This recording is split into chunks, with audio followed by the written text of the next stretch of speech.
আবহাওয়া অফিসে এই মুহূর্তে আছেন আমাদের সহকর্মী শফিকুল হক, সরাসরি যুক্ত হয়ে আমাদের তিনি জানাবেন ঘূর্ণিঝড় রিমালের সর্বশেষ তথ্য। শফিক, রিমালের গতিবিধি এখন কি অবস্থা সে সম্পর্কে জানতে চাইব, সর্বশেষ কি তথ্য আছে?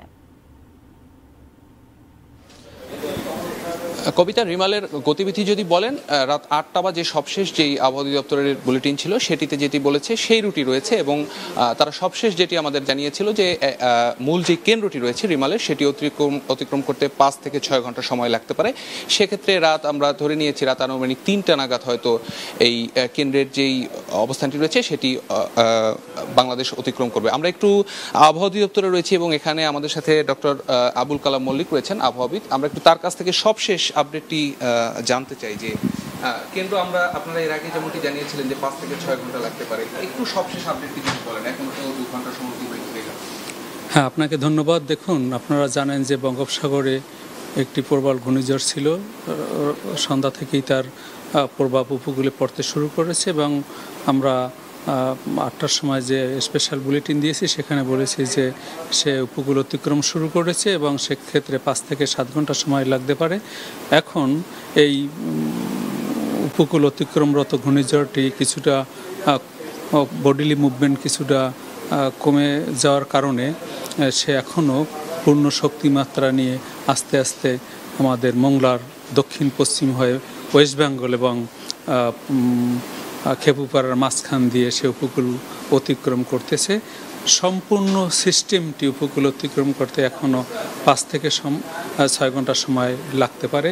তবে এর গতি বডিলি মুভমেন্ট যদি কমে যায় অথবা বৃদ্ধি পায় তাহলে এই যে সম্পূর্ণ উপকূল অতিক্রম করার সময় আর্লি অথবা দীর্ঘায়িত হতে পারে। সেক্ষেত্রে আপনারা বলছিলেন যে এখন গতি রয়েছে ১৩ কিলোমিটার বা ১৪ কিলোমিটার এরকম গতিতে আগাচ্ছে, সেক্ষেত্রে কি আরও এই সময় বাড়তে পারে? হ্যাঁ, আপনাকে ধন্যবাদ।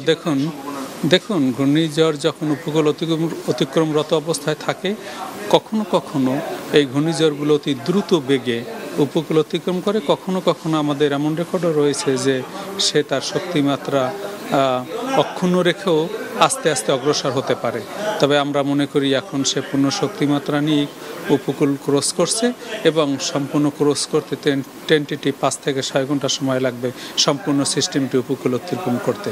তবে এর বডিলি মুভমেন্টের গতি এবং প্রকৃতি এবং তার বৈশিষ্ট্য অনুযায়ী এই উপকূল অতিক্রম সম্পন্ন হ্রাস বৃদ্ধি করতে পারে, এই সময় হ্রাস বৃদ্ধিও হতে পারে। এখনও সে পূর্ণমাত্রার শক্তিমাত্রা নিয়ে উপকূল ক্রস করছে। ছোট প্রশ্ন যদি করি, আমরা এর আগে দেখেছি যে যখন এরকম ঘূর্ণিঝড় আসতো ঢাকায় আসলে বৃষ্টিপাত হতো, কিন্তু আজকে আমরা সেরকম আসলে এখনো পর্যন্ত দেখিনি। ঢাকায় কি বৃষ্টিপাতের সম্ভাবনা কখন রয়েছে? হ্যাঁ, দেখুন ঢাকায় বৃষ্টিপাত ভোর রাত থেকেই শুরু হবে, আস্তে আস্তে বিভিন্নভাবে বজ্রমেঘ তৈরি হবে এবং বৃষ্টিপাত শুরু হতে পারে।